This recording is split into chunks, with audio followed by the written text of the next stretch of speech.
But in the beginning, this is what would happen. You had the Democratic candidate running for something, and the Republican candidate.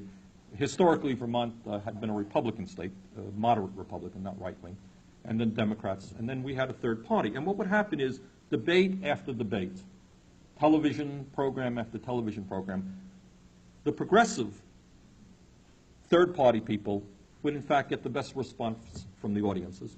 And people would say, you know, you guys make a lot of sense. And then you go up to them and say, you're going to vote for us? And they say, oh, of course we're not going to vote for you. You can't win. You're going to vote for the Democrat. You're a much better candidate. Everything you're saying is true, but we can't waste our vote. Waste our vote was the expression. So if there's any term that drives me crazy, it's this quote-unquote waste our vote. Now, my own view, and it has been my view for many, many years, is that what we need in this country is what Jackson calls a rainbow coalition. But it has to be done outside of the Democratic Party.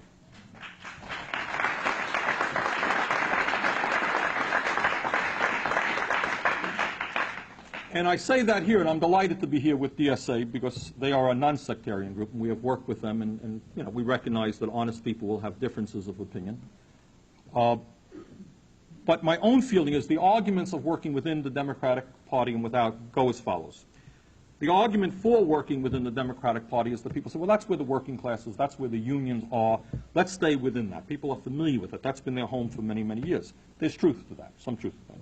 The argument against working within the Democratic Party is that for millions of Americans, both parties are looked upon with derision, with disrespect. Polls show that half the American people don't even know the difference between the Democratic and Republican Party. And I can tell you very honestly, this is just as a practical politician, which is what I am, when I campaigned in Vermont, and I don't think Vermont is terribly different in this respect than any other state in the Union. And, you know, we went all over the state and we shook probably 30,000, 40,000 hands.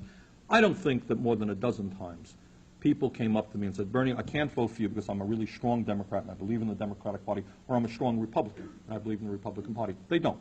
I think what ends up happening is people don't see much of a choice. There's the option, you know, you got the Democrats, Republicans, sometimes this one's a little bit worse, sometimes this one's a little bit better. But I think that by standing up and telling the truth, that both parties are controlled by big money, which is clearly the case, that neither party, and I don't want to, and I should tell you, by the way, that within the Congress and in the Democrats, you have a lot of good people, and I'm not here to put them down, and you know their names, good people who year after year have fought the good fight.